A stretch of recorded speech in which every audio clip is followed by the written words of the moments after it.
מה אבא שלך? אבא שלי רגיל. ומה אתה רוצה להגיד לו? יש לו מקרה חדש. שמה? מקרה חדש של כתום. מה חדש כתוב?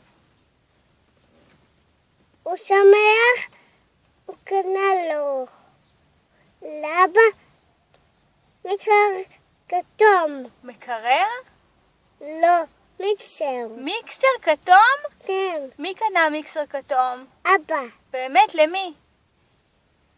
לאבא, אבא קנה לעצמו מיקסר כתום? כן.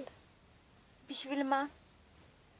לכן הוא שמח. הוא שמח? כן, אבל אתה יודע איפה הוא? כן, איפה? בצבא. נכון. ומה אתה רוצה להגיד לו?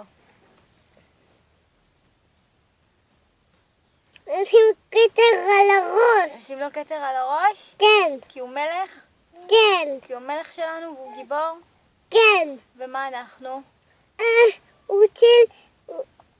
הוא הציל את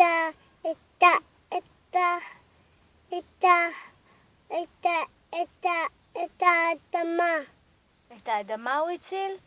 כן, את מדינת ישראל? כן, כי הוא גיבור שלנו? כן, ואתה מתגעגע אליו? כן. ואכלנו עוגה אכלנו עוגה? בקצפת שאבא הכין. באמת? כן, אתה אוהב אותו עד? השמיים. באמת? יאללה. הוא מגיע! מי מגיע? הרם, הנה רם. יאללה. נשיקה לאבא למצלמה. גדולה.